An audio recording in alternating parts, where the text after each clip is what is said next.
자, 우리가 읽은 오늘 본문 말씀 앞에 제목이 붙어 있기로는 하나님 앞에 드려지는 그 기쁨의 찬양, 하나님이 즐거워하시는 것에 대한 선포의 메시지임을 제목으로 붙여 놓았습니다. 그러나 그 앞부분의 내용을 읽고 또 그 내용을 이해를 해야 우리가 오늘 읽은 이 말씀이 더욱더 큰 은혜가 되는 줄로 믿습니다. 그래서 앞부분의 내용을 살짝 언급하고 오늘 본문으로 들어와서 같이 은혜를 나누었으면 좋겠습니다. 앞에 있는 내용을 보면 스바냐 3장 1절 2절 말씀에 보면 이스라엘이라고 하는 나라가 엄밀하게 따지면 남유다라는 나라죠. 남유다라는 나라가 하나님 앞에서 영적으로 또 도덕적으로 또 정치적으로 모든 것들이 완전히 다 타락하여져서 하나님 앞에 온전하게 서지 못하는 것들을 아주 적나라하게 비판을 하는 것을 보게 됩니다. 그래서 심지어 그때 당시에 권력을 가지고 있고 행정을 맡아 했던 사람들을 이기떼라고 표현할 만큼 스바냐 선지자는 당시에 유다 나라의 정치 권력을 가지고 있었던 사람들, 또 종교인들, 또 세상에 있는 그때 당시에 자칭 지도층이라고 생각하는 모든 사람들에 대하여서 하나님 앞에 온전하지 못한 죄악들을 언급하고 그들을 책망하고 있는 것을 보게 됩니다.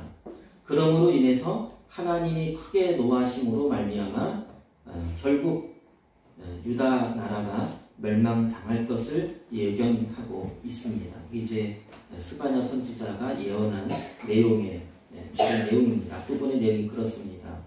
자, 그렇다고 한다면은 스바냐 선지자가 언제 활동했던 선지자이길래 이런 예언을 했을까? 우리가 잘 알고 있듯이 역대 남유다 왕들 가운데에 아주 몇몇 유명한 왕들이 있습니다. 종교의 개혁을 일으켰던 히스기야 왕도 있었고 또 우시야 왕도 있었고 그 중에 또 한 사람이 요시야 왕으로서 하나님 앞에서 온전하게 살기로 다짐하고 성전을 다 청소를 하다가 무슨 일이 일어납니까? 하나님의 말씀이 발견되어지고 그러므로 인해서 전체 남유다가 영적 부흥함이 다시 일어나는 놀라운 역사가 있게 되는 것이죠. 그래서 종교개혁이 엄청 크게 일어났던 때에 활동했던 선지자가 스바냐 선지자입니다. 우리가 읽진 않았지만 3장 1절 2절 말씀을 보면 스바냐 선지자가 누군지 설명해주고 있는데 스바냐 선지자는 히스기야 왕의 4대손입니다.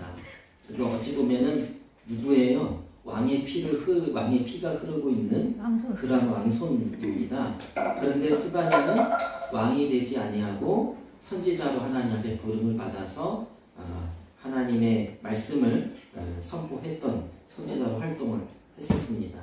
그래서 많은 성경학자들은 요시야 왕이 어떻게 그렇게 크게 종교개혁을 일으킬 수 있었을까 이렇게 생각을 했었을 때 아마 스바냐 선지자의 영향이 컸을 거다라는 그러한 것을 추정해 보기도 합니다.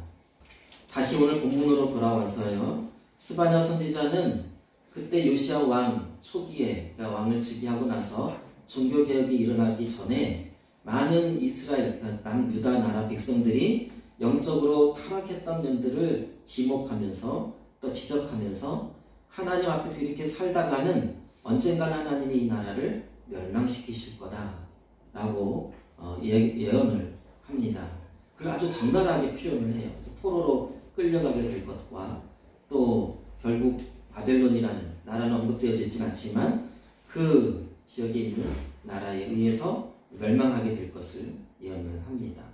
그리고 결국 사실상 이 예언은 그대로 이루어지게 되지요. 더 나아가서 이제 우리가 읽지 않은 그 9절부터 13절까지의 말씀은 그러나 하나님께서는 그러한 유다 나라 백성을 완전히 저버리시지 아니하시고 다시 하나님께서 그들을 모으시고 그들을 다시 하나님의 온전한 백성으로 세우시게 될 것인데 그 세우시는 역사를 누구를 통해서 하느냐? 남은 자를 통해서 하신다라고 말씀하고 있습니다.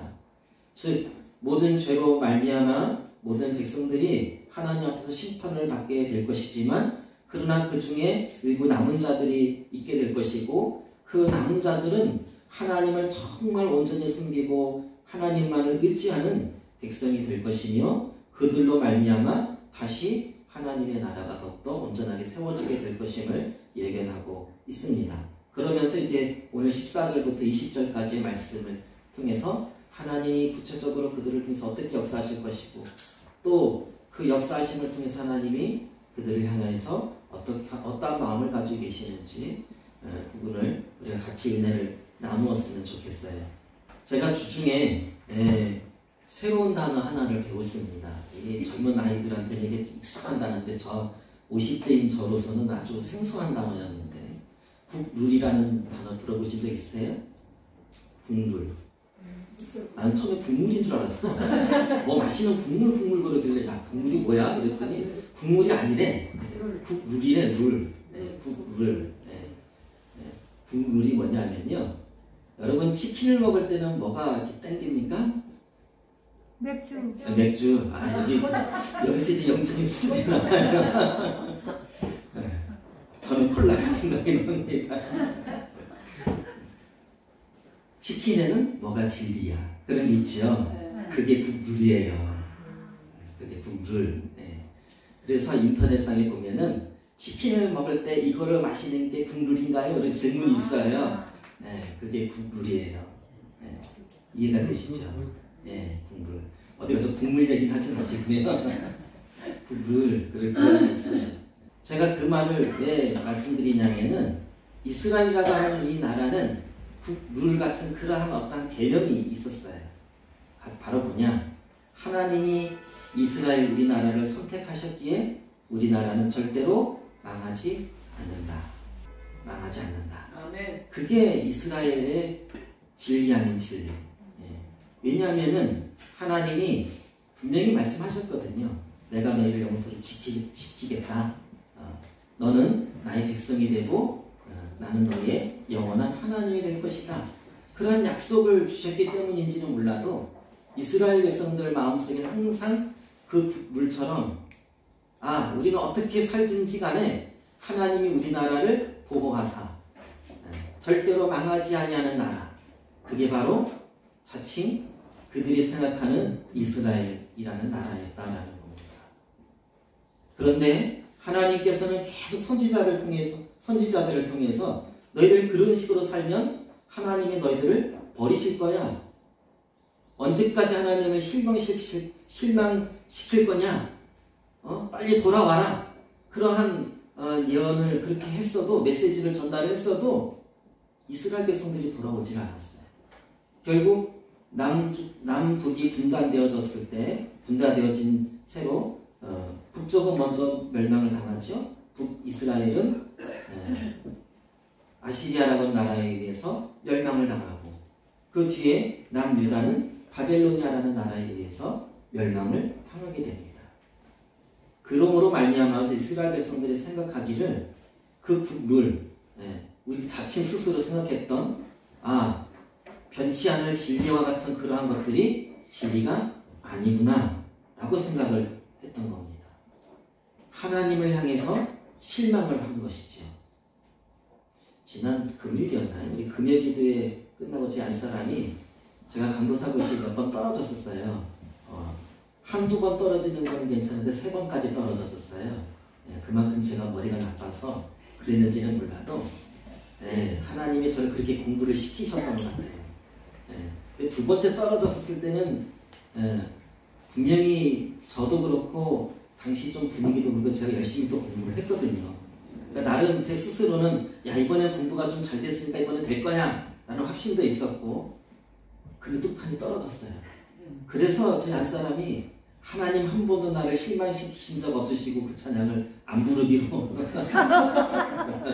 한동안 그래서 못 부르겠대. 그 찬양을 못 부르겠대. 하나님이 왜 실망시키신 적이 없냐고. 그렇게 기도하고 열심히 준비를 했는데 왜 떨어뜨리시냐고.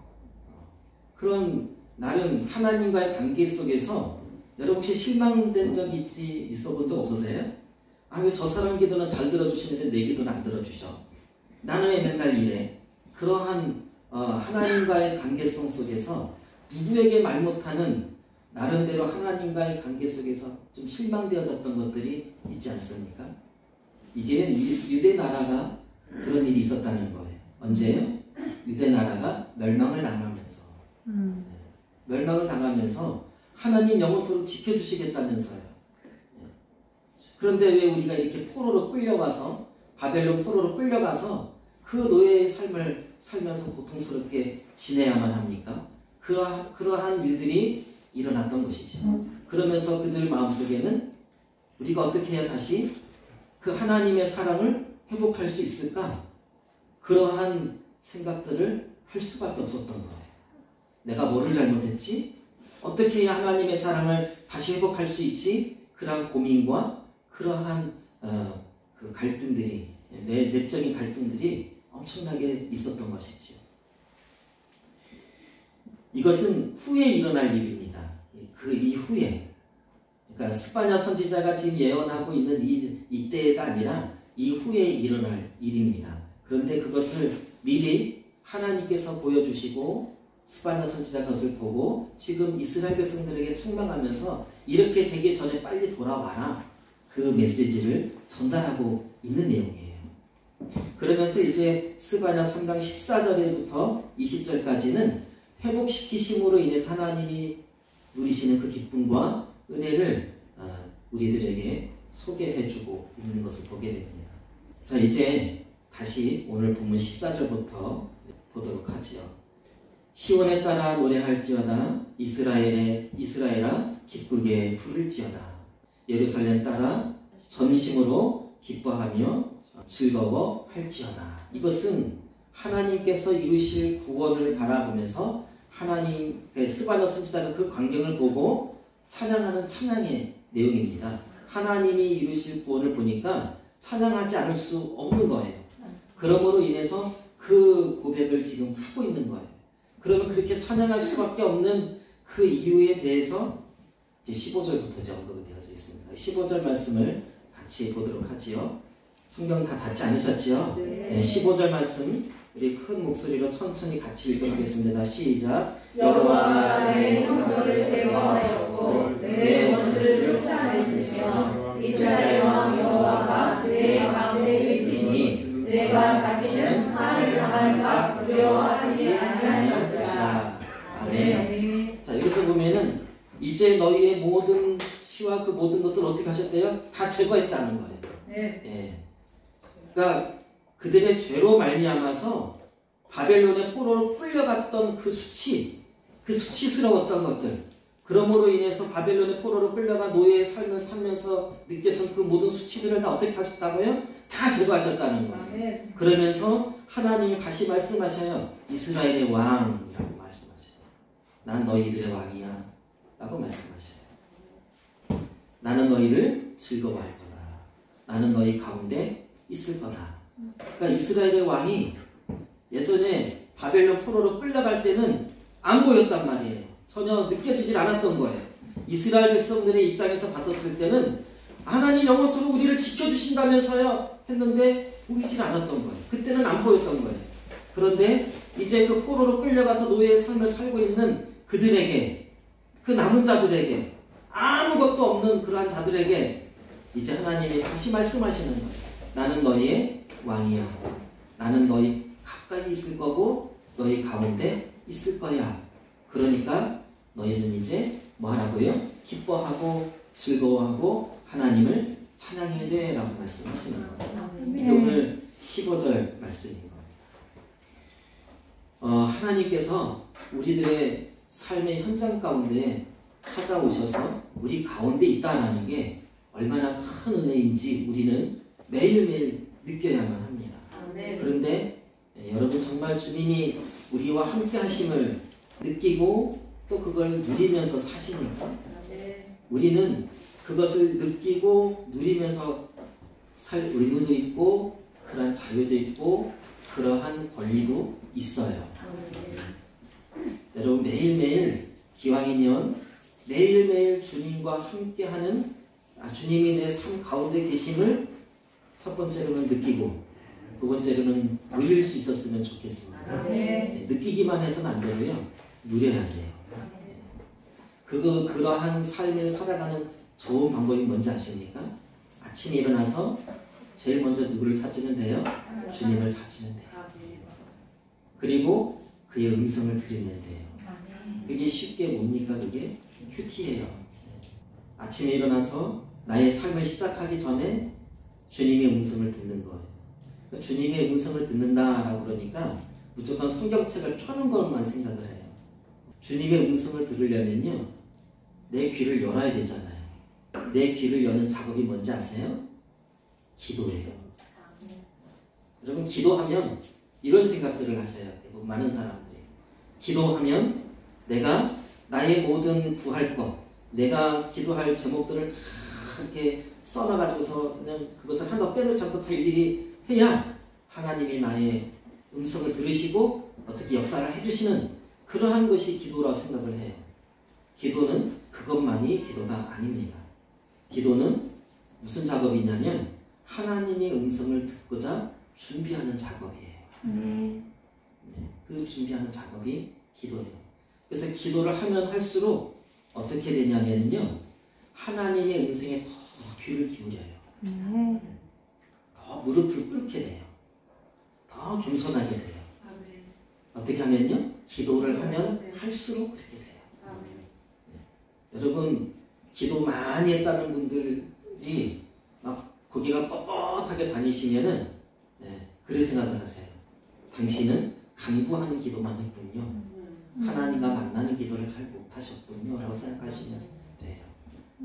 간구하는 기도만 많이 하면 나 몇 시간 동안 누구를 위해서 기도 많이 했어. 그것만 생각을 하지 그 시간에 하나님과 만났던 그 경험이 없는 거예요. 주님과 만나면 내가 내세울 수 있는 게 점점 없어져요. 다 주님만 자랑할 수밖에 없게 되는 거예요. 사도 바울이 그랬잖아요. 누구 앞에서든지 또 어떤 편지를 쓰면서 그는 자기를 드러내기보다는 누구를 더 많이 드러냈어요? 예수 그리스도. 예수님만을 더 많이 드러냈어요. 영적인 깊이가 더욱더 깊어지면 깊어질수록 누가 더 드러나느냐? 예수님이. 내 삶 가운데 계시는 그 주님이 더 많이 드러날 수밖에 없어요. 그래서 앞부분에 보면요, 9절부터 13절까지 보면은 하나님께서 하나님의 나라를 완성해 나갈 도구로 쓰실 남은 자들을 뭐라고 표현했냐면 그들은 겸손하다라고 표현하고 있어요.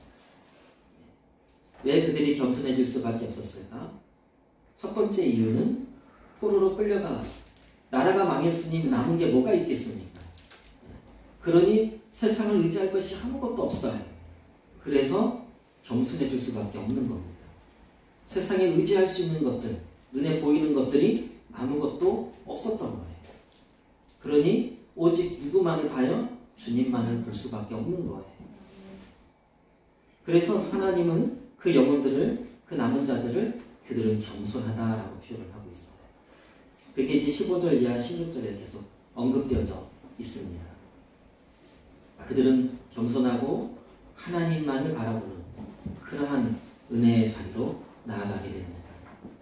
사랑하는 성도 여러분, 우리 사순절 기간 동안에 저희들이 계속 릴레이로 금식하면서 기도를 하고 있어요. 우리 릴레이로 금식하는 것이 자랑거리가 돼서는 안 됩니다. 기도를 하면 할수록 더 십자가의 은혜가 나를 구원해 주신 그 감격이 더욱더 우리 가운데 더욱더 사무쳐져야 돼요. 그리고 그 사무쳐짐의 은혜로 말미암아 또 내 옆에 있는 예수를 안 믿는 또 다른 영혼들이 그 사랑을 입어야 될 텐다는 그러한 불쌍한 마음으로까지 확장되어져야 돼요. 그게 바로 우리가 기도해야 될 이유입니다. 사랑하는 성도 여러분, 하나님의 크신 은혜가 이 사순절 기간 동안에 더욱더 깊이 있는 기도 속에 여러분과 제가 더욱더 빠져들기를 소망합니다. 다시 오늘 본문으로 돌아와서요, 하나님께서는 이스라엘 백성들이 기뻐하고 즐거워해야 될 이유 첫 번째로 그들이 구원함을 받았기 때문이다라는 거였고, 두 번째로는 그들 가까이에 그들 가운데 계시기 때문이다라고 말씀하시는 겁니다. 기왕이면 우리가 하나님의 구원을 입었고 또 하나님과 늘 동행하는 그러한 삶을 삶으로 우리가 늘 예수 그리스도 안에서 즐거워할 수 있는 여러분과 제가 되었으면 좋겠습니다. 아니, 세 번째로 또 기뻐하고 즐거워야 될 이유 중에 하나가 17절 말씀에 우리 같이 찾아보도록 하지요. 우리 같이 읽도록 하죠. 자, 시작. 너희 하나님 여호와가 너희 가운데 계시니 그는 구원을 베푸실 전전자이시라. 그가 너로 말미암아 기쁨을 이기지 하시며 너희를 전전하게 사랑하시며 너로 말미암아 즐거이 부르며 기뻐하시리라 하였다. 아멘. 자, 가운데 계실 뿐만 아니라 우리로 말미암아 기뻐하신대요. 기뻐하시는 그 표현을 잠잠히 사랑하시며라는 표현을 쓰고 있어요. 근데 여러분 사랑하는데 잠잠히 사랑한다라는 게 어떤 것 같으셔요? 여기서 뭐 어원이 어떻고 뭐 다른 번역서는 어떻고 이거 따지기 전에 그냥 한글 개역 개정판 요것만 보고서 한번 우리가 생각을 해봅시다. 대체 잠잠히 사랑하는 건 뭘까? 사랑을 하려면 좀 뜨겁게 하든 적극적으로 하든 뭐 그래야 되는데 하나님은 오늘 뭐라고 표현하시냐면 잠잠히 사랑하신대요. 이게 도대체 무슨 표현일까요? 이거 아무리 한 주간 내내 묵상을 했는데 표시 안 나게 표시 안 나게 분위기 있게 사랑하는 숨어서 거, 숨어서 사랑하는 거 아주 그냥 다양한 게 나옵니다. 그 잠잠하게 사랑하는 이 사랑하는 것을 묵상하고 여러 성경을 이제 찾다가 보니까 이런 표현이 있어요. 우리를 사랑하는 그 사랑에 안식하신다라는 표현이 있어요. 그러니까 이게 더 어렵더라고요, 이것을 생각해보니까. 보통 이제 킹제임스 버전을 보니까 이런 표현이에요. 하나님의 사랑에 안식하시며 너를 사랑하는 그 사랑에 안식하시며 그렇게 표현을 하고 있는데 이게 더 어렵더라고요. 안식한다? 이것을 개역 개정판에는 잠잠히 사랑하시며 그렇게 표현을 번역을 했거든요. 이것을 여러 생각을 하다가 이런 생각을 해봤어요. 여러분 보통 보면은 드라마 같은 데 보면 사랑을 하면은 눈빛만으로도 사랑하는 게 절절하게 느껴지는 거 혹시 보신 적 있으세요? 네. 어떻게 안 보이시는데 그걸 아셔요? 제가 느낌을 아세요? 요즘 시각장애인들을 위해서 이렇게 화면 해설해주는 그런 게 있거든요. 뭐 이렇게 표현할 때 아마 그럴 거예요. 아주 사랑하는 눈빛으로 그 여인을 바라보고 있다. 뭐 그런 식으로 아마 표현을 아마 그렇게 화면을 해설해줄지는 모르겠는데 그런 것이 아닐까. 그냥 바라보는 것만으로도 그 사랑이 지긋하게 보이는 그러한 것이 아닐까. 하나님이 우리를 바라보시는 눈빛이 아닐까. 그런 생각을 해보았습니다. 하나님은 항상 너희를 향하고 있어. 나의 눈은, 하나님의 눈은 항상 우리를 향하고 있다라는 그것이 묵상하면서 느껴졌는데 그 눈빛이 무엇일까? 잠잠히 사랑하는 것이 아닐까? 그냥 우리를 바라보는 것만으로도 그 어쩔 수 없어 하는 만큼 그 어쩔 수 없는 그 어쩔 줄 몰라 하는 그 표현이 있잖아요. 그러한 사랑. 예전에 이 말씀을 설교해 주셨던 그분들의 그 설교를 이렇게 되짚어 보면서 당시 제가 청년 때 하는 전도사님이 이 본문을 가지고 설교를 하신 기억이 나요. 그 전도사님께서 설교를 하시면서 그때 당시에 유행했던 CF가 뭐였냐면은 여러분 혹시 애기들 맘마 뭐 그런 거 선물 CF 생각나시죠? 그 애기 분유 중에 맘마 뭐 그런 거 있었잖아요. 기억나십니까? 여기 연세 드신 분은 기억나실지 모르겠는데 그 분유 맘마 그 CF 중에 애기 엄마가 아기를 보고 아주 그냥 그때 당시엔 제가 조금 보였어요. 네, 이해를 좀 하세요. 눈물이 그냥 이렇게 고여 있는 건 어떻게 표현도 못하고 어떻게 말도 못하고 그냥 애기를 그냥 그렇게 바라보는 거예요. 네. 그러한 그 CF가 있어요. 애기는 막 뭣도 모르고 막 웃고 있는데 해맑게 웃고 있는데 그것을 그냥 어떻게 어쩔 줄 몰라서 바라보는 그 애기 엄마의 그 표정이 있어요. 그 잠잠히 사랑하시는 게 그런 거다. 이렇게 설명을 해주시는 거예요. 그래서 맞아요. 네.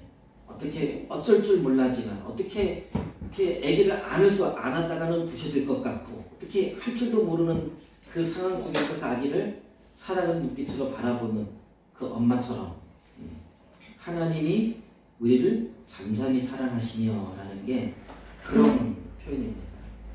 생각해 보세요. 이게요. 제가 왜 이 말씀을 지금 계속해서 구글조절에 설명하냐면은 제가 아까 전에 앞부분 설명드렸죠. 1절부터 13절까지 앞부분의 내용이 뭐예요? 죄로 말미암아 이스라엘을 멸망시키실 거다. 하나님은 너희들의 죄로 말미암아 이스라엘이 남유다가 멸망할 거다. 그래 놓고서 하나님은 지금 뭐라고 말씀하셔요? 나는 너를 바라볼 때 이렇게 바라보고 있어. 잠잠히 이렇게 사랑하고 있어. 나는 너를 볼 때마다 어쩔 줄을 몰라 하고 있어. 난 그렇게 너를 사랑해.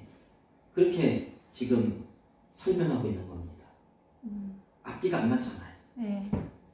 멸망시키시는 하나님. 그런데 또 사랑하신다는 하나님. 어떤 걸 믿어야 돼요? 둘 다. 하나님은 사랑하시는 거예요. 그런데 그 심판이 임한 거예요. 이 상황을 지켜봐야만 했던 남유다 백성의 입장을 한번 제가 가봤어요. 나라가 망했어. 바벨론이라는 나라에 포로로 끌려가서 70년 가까이 살았어요. 근데 하나님이 나를 사랑하시니까 받아들여질까요? 여러분 한번 생각해 보세요. 받아들여질까요? 쉽지가 않았었어요. 처음에 이 말씀을 준비하면서 이렇게 판단해 보니까 도저히 이 하나님이 나를 사랑하신다는 말이 다가오진 않더라고요. 다가올 수가 없겠더라고요. 그런데 뒤에 말씀, 이제 18절 말씀, 이제 19절, 20절 말씀해 보니까 하나님이 뭐라고 말씀하시냐면 저는 자, 쫓겨난 자들, 그리고 실망했던 실족한 그 자들을 하나님이 다시 모으시겠대요. 그리고 그들로 하여금 명성과 칭찬을 해주시겠대요. 받게 해주시겠대요. 누구로부터요? 너희를 저주했던 사람들, 너를 시기했던 사람들, 너를 미워했던 그 많은 사람들 가운데서 내가 너희로 명성과 칭찬을 얻게 해주겠다 하시는 말씀이에요. 그러면서 이 앞에 있는 이 말씀이 언급되어져 있는 거죠. 하나님은 너를 기억하고 있어. 너 지금 절고 있지? 너 지금 쫓겨났지? 너 지금 시리에 빠져있지? 그러나 나는 너를 이렇게 불러모을 거야. 나는 여전히 너를 사랑하고 있어.